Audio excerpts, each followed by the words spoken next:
Welcome to the Darkstream, Voxday, voxday.blogspot.com, and unauthorized.tv. Tonight we're going to talk about SJW education.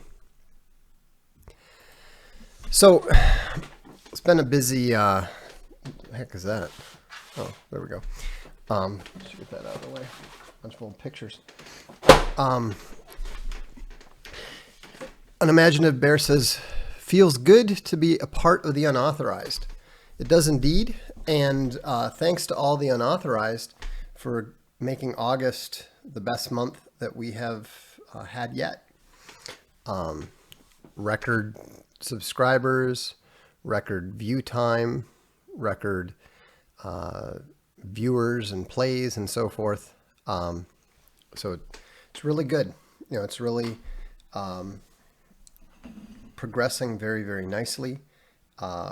We're at nearly 6% of the number of subscribers that we, basic and premium subscribers that we need to introduce our first television show. So it's not bad. We're making progress one step at a time.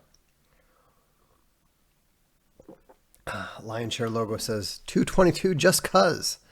Thanks, Lionshare Logos. And welcome to Unimaginative Bear, who's a new member. Channel memberships are incredibly important, and let me explain why. Some of you know this, but most of the contracts that are written with various creators and so forth, whether it is a channel membership, whether it's a crowdfunding thing, a separate contract is established between the creator and the backer. And so when you do this, that means that the platform does not have the right to intervene in that contract. They're not a party to that contract, and they can't be, because they don't want responsibility for having to follow through. This is a really big legal hole that is large enough to drive a $47 million settlement through. And no, that's not the resolution we reached with Indiegogo. That is the settlement that Uber had to pay to its drivers. And so it's known by a number of different names: tortious interference, inducement to breach of contract. There's a number of different ways to describe it. But the point is that this is a very effective way of combating the abuse of platforms. You know, just because they give you a platform does not mean that they have the right to interfere with your contractual relations with somebody else. And where the trigger point is set is when there is financial damage. And so it doesn't matter if you have 1 million subscribers, if you have 10 million subscribers, if it's all free. It doesn't do you any good whatsoever. You have one $5 channel member, and now you have a contract, you have legal damages, etc., etc. And the best part is, if it's found that they are that punitive damages are merited, then there's a whole nother, they actually triple it. Score says, surprised they leave such a glaring legal hole. You shouldn't be. You know why? Because the legal people that work for these companies are, number one, not the best legal minds, not even close. They actually tend to be very diversity heavy, and they also tend to be totally unnecessary. I mean, think about it. when you have the kind of power and the position that Facebook and Google and so forth have, there's virtually nothing for them to do. And that's why, look this up. I mean, you will not believe it. Look up. Somebody put the name up here. Chief Legal Counsel for Alphabet. Remember, Alphabet owns Google and YouTube. Their chief legal counsel doesn't appear to spend his time doing anything relating to legal work. What he spends his time doing, apparently, is chasing the lawyers who work for him and trying to have sex with them. He's actually gotten one of them pregnant and then dumped her for another one.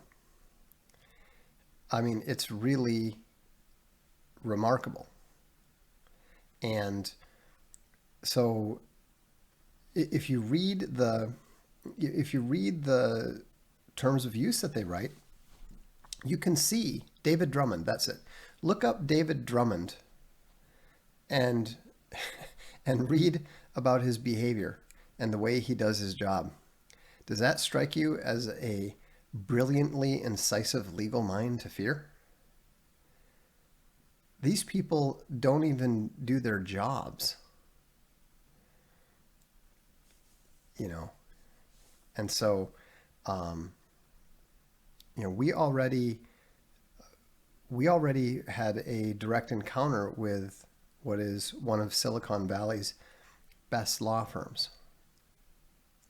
And frankly, I suspect that they're probably better than the Google people if this is the guy who's running them. I mean, the poor lawyers probably don't have any time to actually do any work.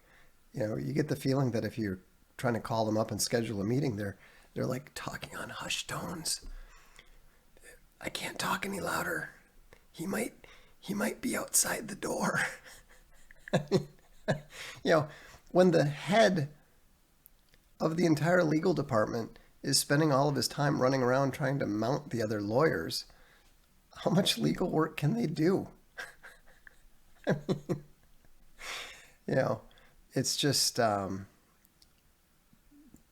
despite sexual misconduct report, Alphabet's chief legal officer earned $47 million. I mean, these people are used to handouts. They're used to really big handouts for doing absolutely nothing. And so, I have a lot of confidence in Owen's case going forward relating to his campaign to get remonetized. So anyhow, but this is why it's important for you guys. Like right now, we've got 330 channel members. And the more channel members that we have, the more people have standing to take them on with regards to inducements to breach of contract, tortious interference, et cetera, et cetera. And so that's why I encourage. That's why I set the channel memberships at $2. This is not something. This is not something. Welcome, Rourke O'Brien.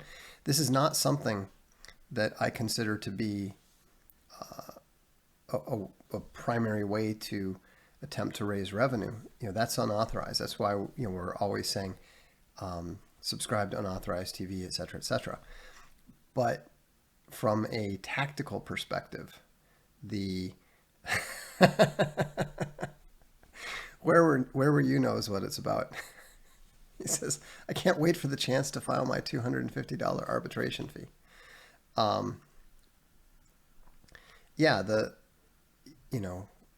We have developed a very effective way to fight back against these folks. And I think that's welcome, Redware Bear. I think that's one of the reasons why this channel is being left alone. We certainly didn't anticipate it being left alone. We've been loaded for bear from day one. And of course, since we use Gmail, they know it. So, Macro Lens says, I have the emails. They said Owen discontinued the channel. Did they know? Would you please email those to me? Email voxday@gmail.com. That's very interesting. I did not know that. That's just crazy. Anyhow, but like I said, we're not dealing with rocket scientists here. We're not even dealing with competent people here. Welcome, Eric LaRoche. And so don't be afraid. Don't even be worried. One of the big mistakes that often makes people lazy, soft, and weak. And so, Try and Speak says, PayPal does the same with, with subscriptions. You'll get an email saying the creator, podcaster, artist has discontinued your subscription when something on PayPal actually expired in some way. That's interesting. And this is great stuff, because if they lie, that automatically puts them in a very disadvantageous position once it gets into court or arbitration. So, anyhow, enough about that. Now we're in a timeout, apparently. So going on, let's get back to the entertainment. I was watching, what brought this up? Why are we talking about entertainment as SJW education? I was watching the new Amazon show, Carnival Row. And I was thinking about how obviously SJW it was. And I was kind of curious to understand what they're doing. Because, we're in the middle of making a movie ourselves. And I wanted to just see what it is that they're doing, what they do well, what they do poorly, how preachy they get, how much they focus on the SJW preachiness versus trying to develop the characters and so forth. And what was interesting was that visually, it's pretty good. It's not a hugely expensive show. It looks like every other English fantasy show out there. It looks exactly like the Frankenstein show. It looks, if you've seen one of these shows, you've seen them all in terms of how they look. It's all competent. It's all functional. And when you've got Orlando Bloom and you've got Cara Delevingne, you've got the pretty people and so forth, which is fine. But what was really interesting was the way that it was so obviously based around the migration crisis and the demographic angst that the British people are understandably feeling. And it's so overt, and everything's exaggerated. So the refugees are literally being slaughtered is what they're escaping from. And the world building is really, really poorly done. It's totally phoned in, and you can tell it right away. You can see it immediately just by the way they name things. At the one hand, you have Tolkien, who goes to the level of creating multiple functional languages. Now, granted, he was a philologist, and so he had the ability to do so. But, so they create this, so Tolkien creates this whole world. It's massive. It's got a huge history. It's got languages and so forth. And then on the other hand, you have what you have in Carnival Row, where the name of the bad guys who are not primary bad guys. They're more just the off-screen evil, as it were. They're called something like what, the Plaque or something like that, or the Pact. So you've got the Pact, the Fae, who are the fairies, and the Burg. So Britain is the Burg, which is kind of funny because, of course, Burg is just another word for city. That's how lazy they are. Hang on.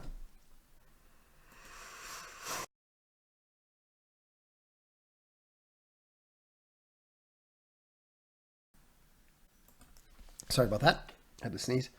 And so it's and then of course everything is inverted. So we've got the whole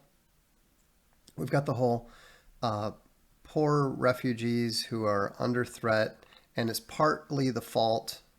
Of course, it's partly the fault of the Berg because the refugees were their allies in a war that was lost. So of course they need to let them in. And then everything is reversed. You know, these poor refugees are not predators. They're not running rape gangs and trying to take advantage of you know, underage native girls and so forth. Suddenly, it's a Jack the Ripper thing, and these poor refugees are being targeted, and of course the lead character, the police inspector played by Orlando Bloom, welcome James Monroe. You know, he is very firmly anti-racist and you know, deeply concerned about the poor refugees, and you know, steps in and punches a fellow officer who was bothering a girl who was trying to sell stuff without a permit. It's just complete inversion. Now, what was interesting about it, I mean, I wasn't planning to even bother to watch the second episode, but what was interesting is that when he chased down the obvious Jack the Ripper person,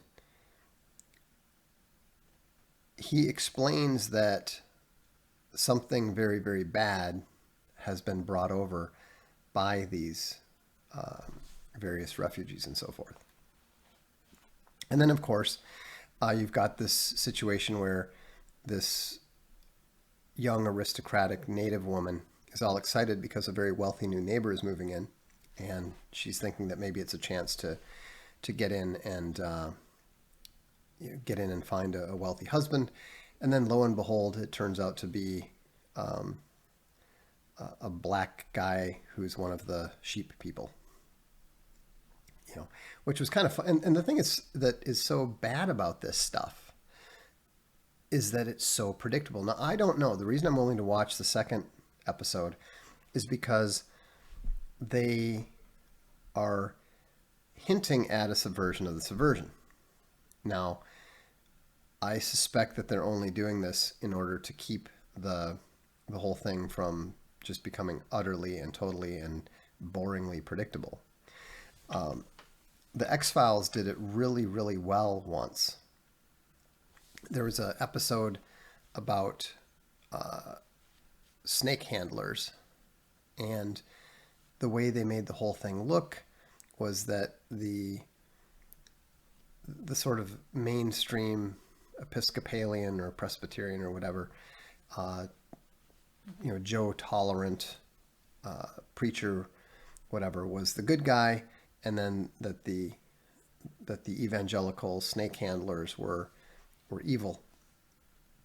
And then it turned out at the very end that the evangelical snake handlers were correct all along to be suspicious about the satanic evil, and it was actually this paragon of tolerance who was the real evil.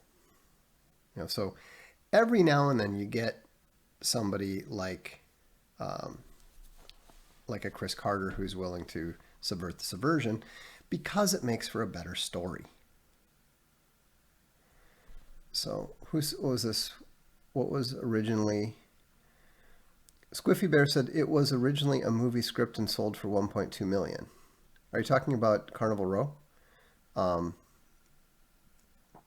are you talking about something else? Wolf 3500 says a black guy and a white woman couple. Well, they're not a couple. I mean, but obviously that's where the show is going to go. They're going to preach tolerance and, you know, have a Beauty and the Beast thing and so forth. That's what I would predict, you know, that she's going to overcome her racism and so forth, you know, because that's what they're preaching. You know, this is why we're saying this is entertainment as SJW education. But the problem with it, and this is how we're going to be able to defeat it, is because didactic entertainment is boring. Didactic entertainment has to be predictable. How can you teach somebody something if it's not predictable?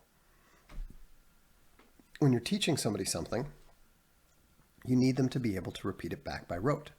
So things have to stick to a pattern, they have to be predictable, and that's fine in education, but in entertainment, it's boring.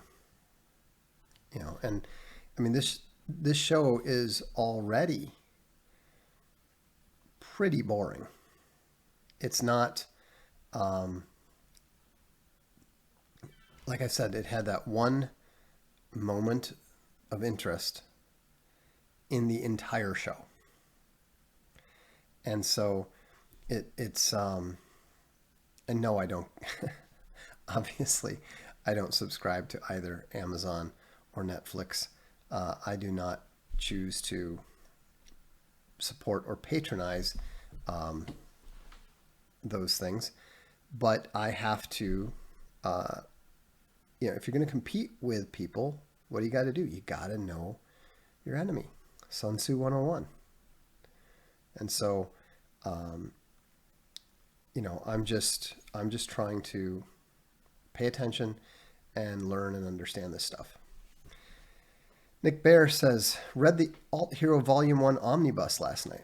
It was worth at least this much more to me than what I paid for it. Thanks for all the great work and the content. Thanks, Nick. That's really kind of you. If you get a chance, I hope you'll consider writing a review of it on Amazon. You know, people are just beginning to hear about it, and so yeah, I'm glad that people are enjoying it. I'm very, very proud of how the Alt Hero Omnibus turned out. You know, I legitimately think it's the best comic product that we've produced yet, just in terms of the overall quality of it. And, you know, I mean, like all the small details, all the balloons being in places where they're readable, you know, even when the omnibus is at its thickest, the vibrancy of the colors, the margins going to the edges, a lot of these little things that we didn't even know about when we started. But, you know, we keep learning more. Our production editor is just getting better and better at this stuff. And, you know, it's actually a minor point of pride that we can do this stuff well, not just do it, but do it well. Welcome Lightning in My Hands. Tango Bear says, can we still invest in Rebels Run? Yes, you still can. If you are in the United States is the caveat. Let me get you the link here. I think it ends at the end of the month. We've already passed our goal. And there are a limit. So we're allowed to accept another 130,000 in investment is the maximum that we can accept. Apparently we are currently at, I mean, this is just the crowdfund. This doesn't count the other stuff, but we're currently at 920,900. And the most that we are permitted to accept is 1.07 million. And so, you know, it's going to be great. You know, I can't testify the story.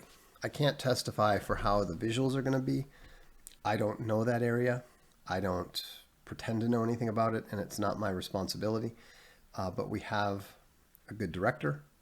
Hopefully, we're going to get some good actors, and we're going to we're going to. I mean, the story is good. If you like the storytelling in the omnibus, then you're going to love the storytelling in the movie. So, Cynthia says, just read SJW's Always Lie. Great read. Love the application of Colonel John Boyd. That's funny.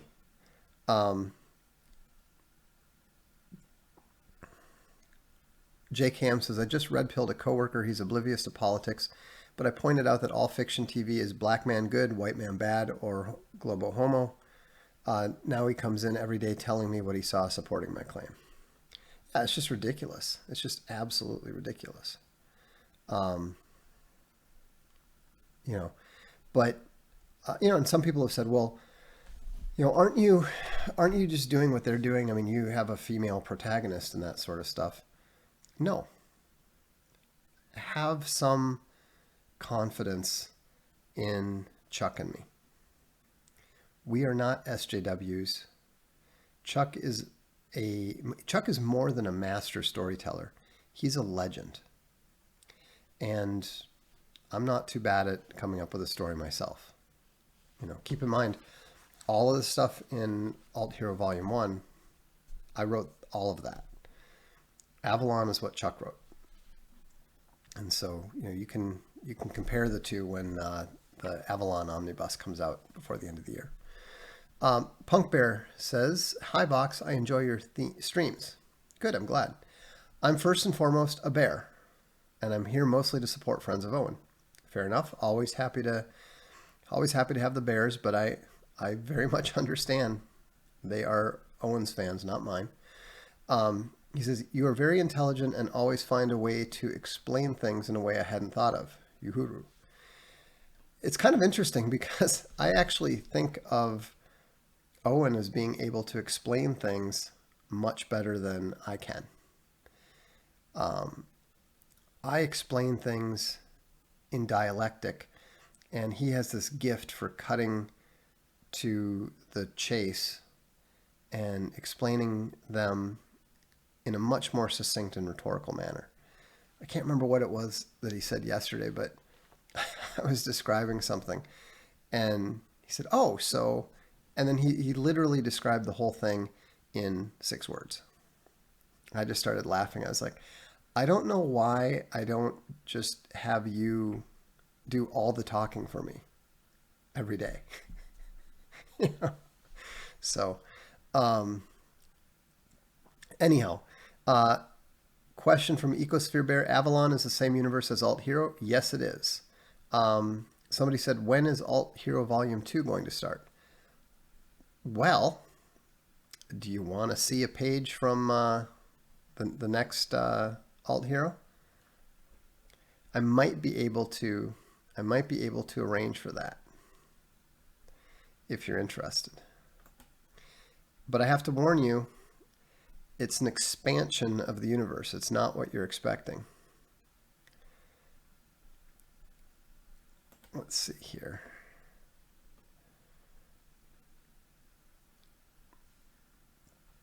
Okay, we have a few yeses, so I'll go ahead and find this.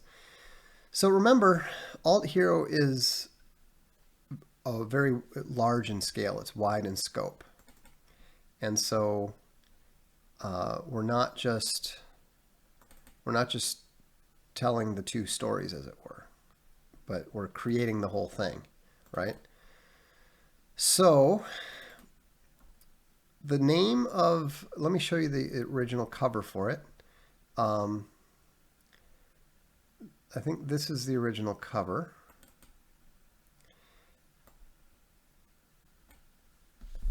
Now this is not actually where we're going here, but the name of it is Gods Walk the Earth. And this, but this is not a cover that's suitable for that. So this was the original one. And then we're taking a different approach with it. We'll still probably have a couple of we're trying this rotoscoped approach, and it just didn't work. This was the approach that we started taking originally. Let me see if I can find it. Yeah, so here's what the original page was supposed to look like. Let me make sure. Okay, that's way too big.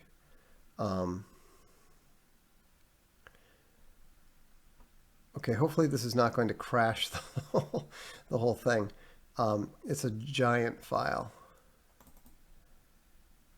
Okay, it worked. So this was the style that we were going to use. This sort of computer rotoscoped style, but it just doesn't work. It was taking way too long. So what I did is I took the script and handed it over to Cliff Cosmic, and so we're now getting underway with a more conventional approach. You can probably recognize some of the style there, and the name of the title is Gods Walk the Earth. And what we're introducing is the Chinese military superheroes. You can see the three of them on this particular team. No, the style is the style is the same as the Alt Hero Volume 1 comics, specifically Alt Hero issues 1, 4, and 6. So anyhow, it's good. It's going to I mean, it's going to be great. The colors have the same colors. The rotoscoping thing was just an experiment. We wanted to try it. It looks cool. It looks good when it works. The problem is it just takes an insane amount of time to get it working. Let me pull up another. Like this cover is that same rotoscoping style. And people were actually quite interested in it. That people liked I mean, let me show you show you some of the like heroes and stuff. Like he did Rebel this way. In fact, we actually used that in the initial let's see, here we go. Yeah, we used one of the rotoscoped images for the Rebels Run movie. So this is the artist who uses the rotoscope style. That's his version of Rebel. And so it looks great, and it does let you do some interesting things. But again, the need to produce so many panels, if you think about it, you're producing as many as 8 panels, 9 panels for 24 pages. It just doesn't work. So what we'll probably do for this one is I'll probably have him do the cover using that, and we'll maybe put a couple images, put some of the sort of character sketches in. But that's we're trying new things. We're trying different stuff all the time. And so, sometimes things don't work. Like, for example, this was a image of Rebel that just really didn't, let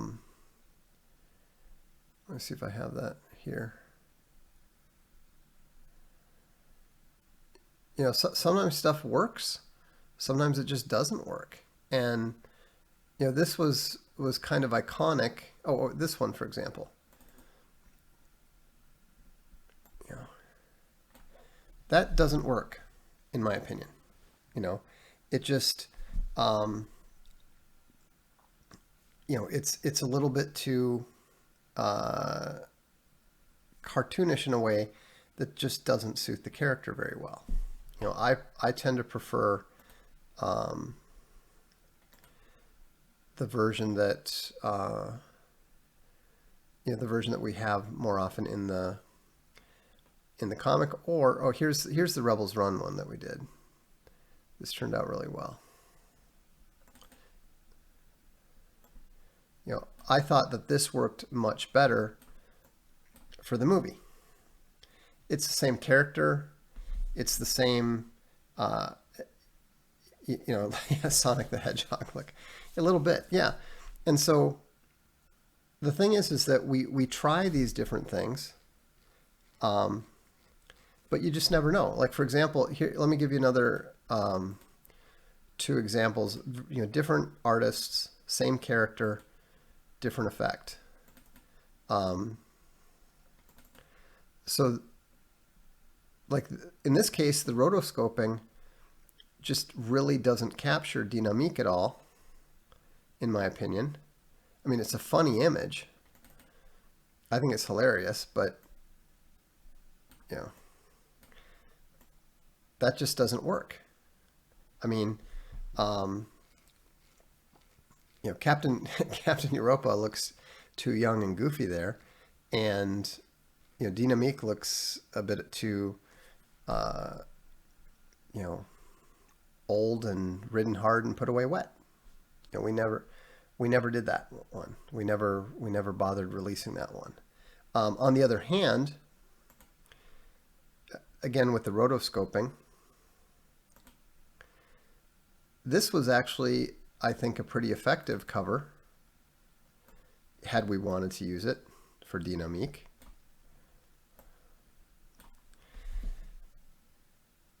Because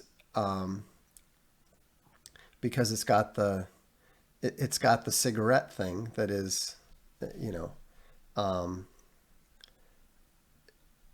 is part of her personality, part of the stuff that doesn't fit. But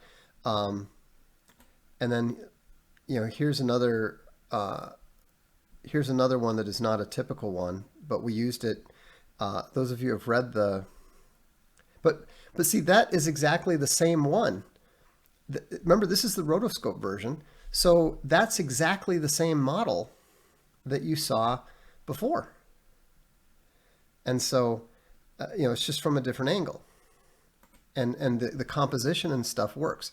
Now here, this is what we used for,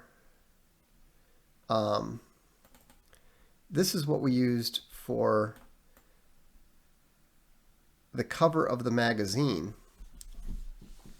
And this is 2D dynamique on the cover of a French magazine. Again, doesn't work for her quite. This is drawn by the guy who does Chuck Dixon stuff, and it doesn't really fit her. It doesn't really work to fit the character. This fits the character much better. He doesn't have the. I'd love to have him do our stuff, but this particular one, in my opinion, fits the character much better. It's a bit more cartoonish and so forth. You've seen it before, But for whatever reason, dynamique tends to work better when she is more cartoonish, whereas Rebel works better when she's not. So why? I don't know. I just know that you have to decide one at a time. It's just, so we're experimenting, we're learning, we're, trying to figure out how to do these things. This is where you can actually see both the versions in this particular page. This is from the Dark Hunt. And there we have, can I go any bigger? I guess not. Up there in the upper corner, welcome Ma Barker Bear. Up in the corner, see, you can see that first image, right? That Renato drew. But then here on the rest of them, you can see what she normally looks like in the regular comic book itself. And Where's another good picture that I can show you? You know, and these things, they fit the personalities differently. You know, you never really know what's going to work for a character until you try it. Where is that one? Okay, yeah, here's a good one. You know, so the style. Okay, you're banned.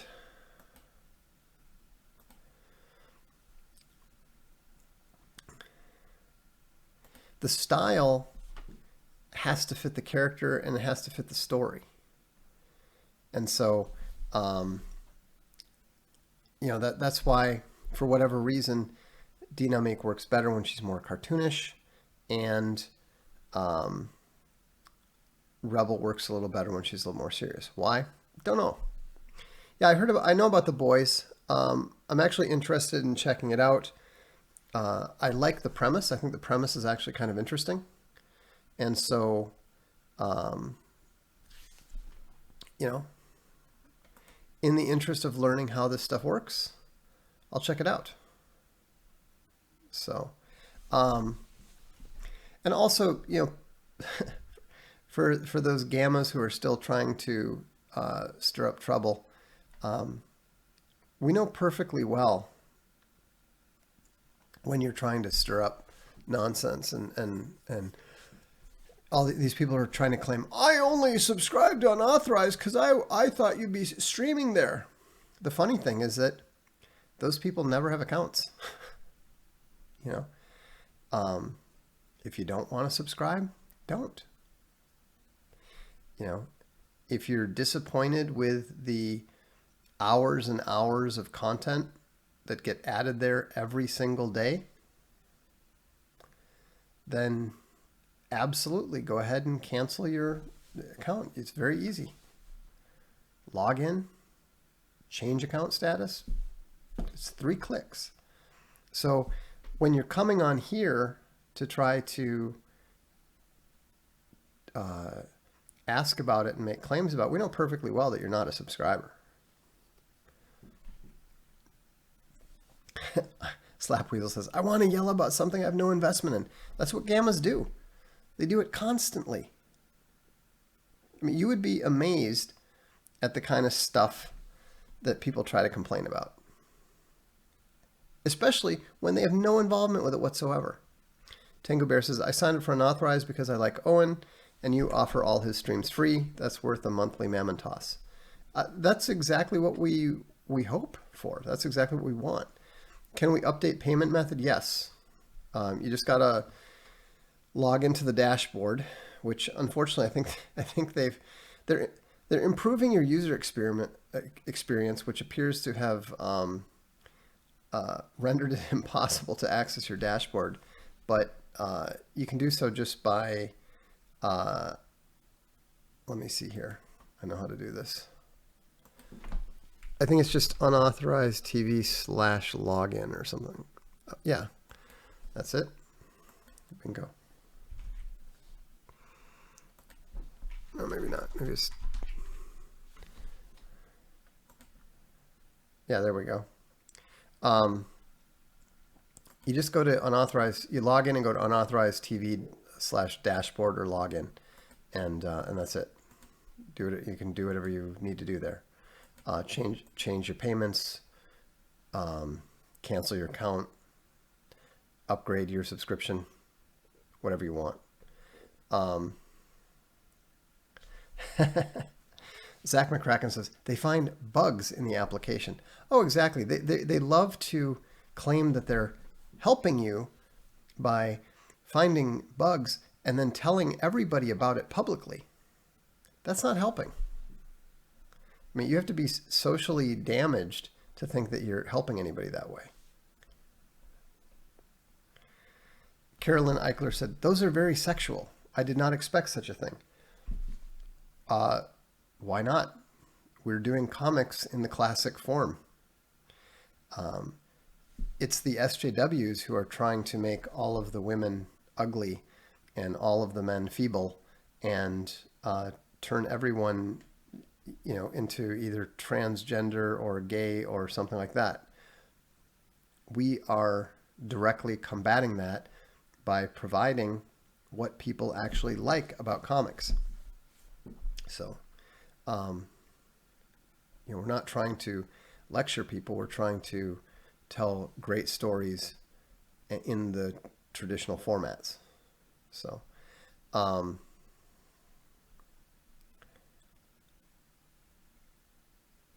let's see here. Omnibus means all of it, right? No, it just means a collection. So the Alt Hero Volume 1 is Alt Hero issues 1, 2, 3, 4, 5, and 6. Foxbear said, at what stage of development will the full move to unauthorized happen? I don't know exactly. Oh, it was Owen said. Well, it's pretty simple. Let me show you here. So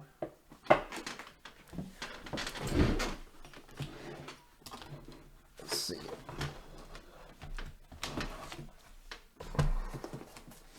Okay, so obviously you know what a comics issue is.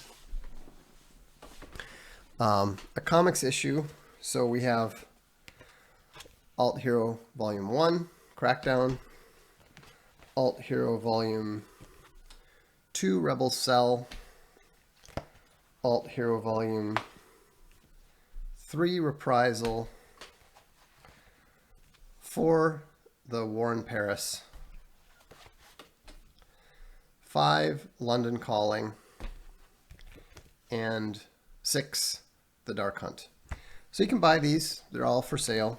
Some of them still even have the gold logo limited editions available. And then we have the Omnibus, which is Alt Hero Volume 1. I don't know why we don't have the logo on there. We really should. I mean, we have it on the back. And what this is this is all 6 in one.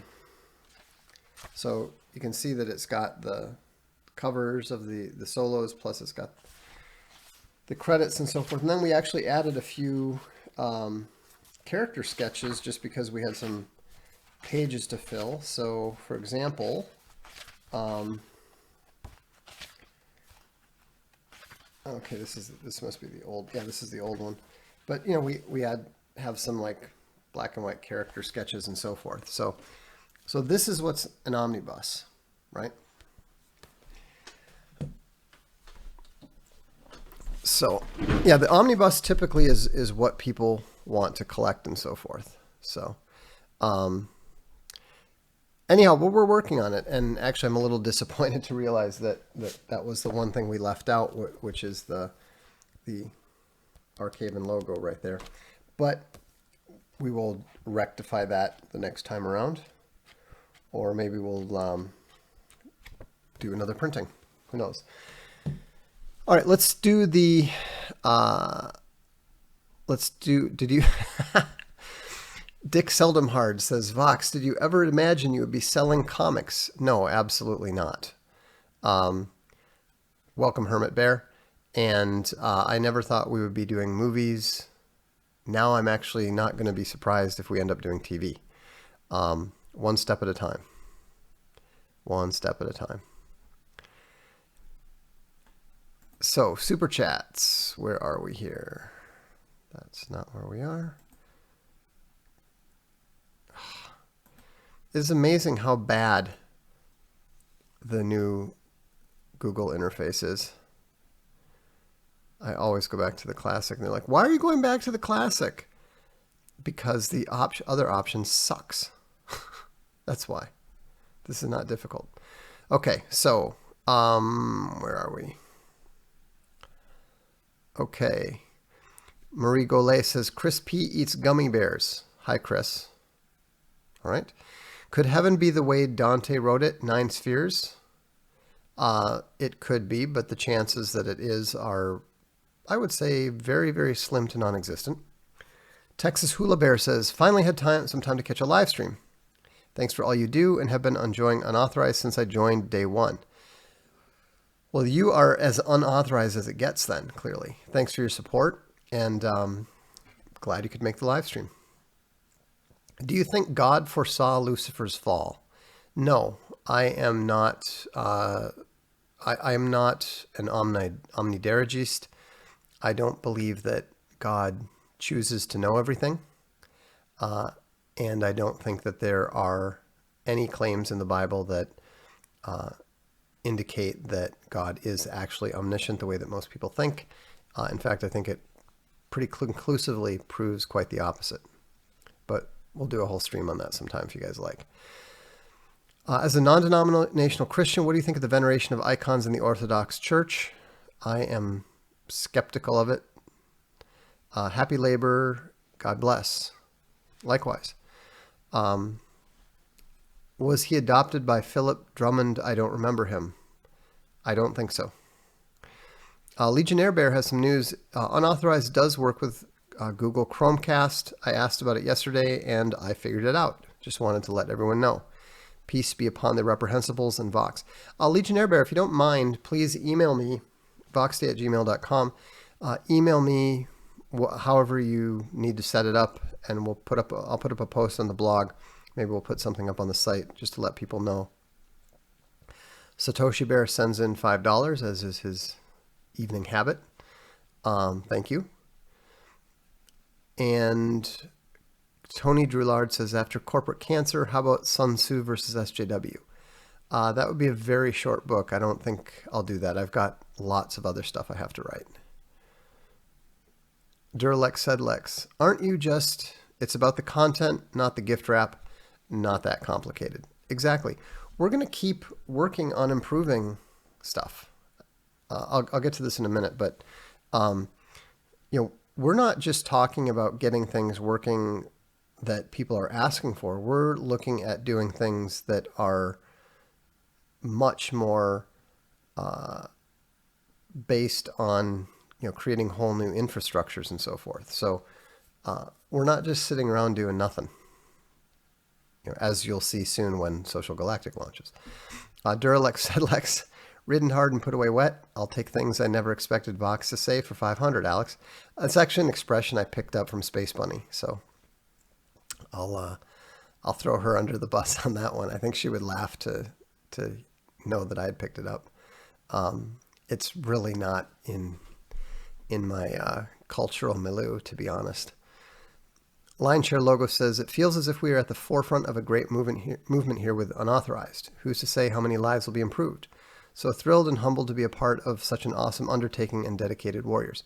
Well, I really appreciate you guys. I mean, the thing that I don't think that I can really make the full extent of it clear is how astonished our various partners are.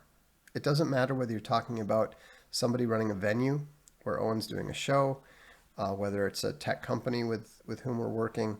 They are all amazed by the level of support and enthusiasm and loyalty that you guys have shown. And I can assure you that we never, ever take it for granted. I mean, I actually find it to inspire me to try to do better. It makes, for me, I can't speak for Owen, I can't speak for anybody else, but it makes me want to do things that are worthy of that level of dedication and enthusiasm and support. That's why I don't just crank the stuff out and get it out because, we said we're coming out with this. We have a novel right now called Alt Hero Covert. It's done. The cover's done. John Delarose wrote it. It's good.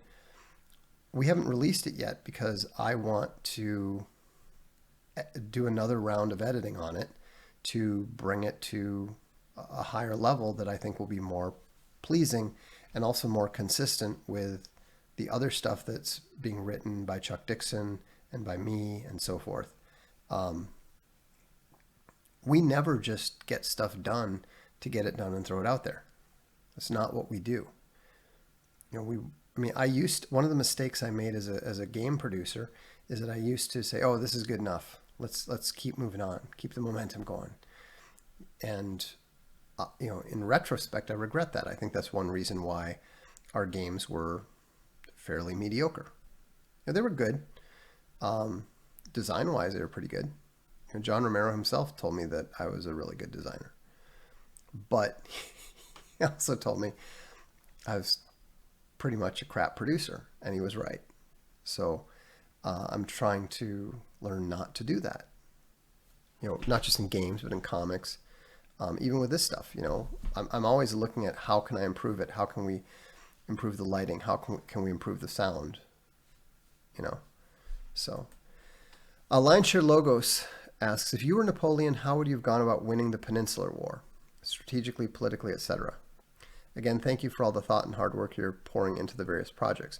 You're welcome. Let's actually do a stream dedicated to that, because I think that we have to go into a lot more detail than I can possibly address in a just an answer to a question. But I will say that I would have put my trust in a unified command. He knew he was making a mistake. He just wasn't willing to risk putting somebody in charge who might, and in the case of his lead general, would have declared himself an independent king, and with 300,000 men under his control, might have been posed a real problem for Napoleon.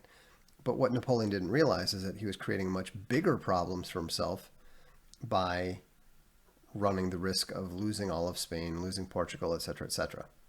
And so I think Napoleon, like a lot of successful men, sowed the seeds of his own failure through his success.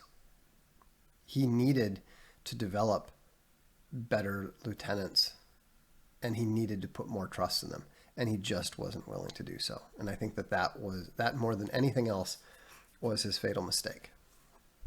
So, all right, well, I think, how long have we been going? Okay, we're just running up against the hour here, so we'll call it an evening. But thank you so much for tuning in. Welcome, Strawberry Brandy. Thanks. Welcome to all the new channel members. And Bathory Bear, testing. It worked, Bathory Bear. Thank you. And we'll look forward to talking to you the next time. And also, I have some good news about Owen's tour, which is that I believe Portland is now sold out. We're going to be looking for, this week, the meet and greets and the merchandise and that sort of thing should be going on sale. We're going to also look in to see if it's possible to dig up a few more ticket spaces at these venues that are sold out. Just about everything is sold out. Definitely Indiana, looks like Portland as well. Ohio will probably be the next one to sell out. And then there's Idaho. So thanks for tuning in. I appreciate you taking the time to hang out for an hour. This is the Darkstream. I'm Vox Day.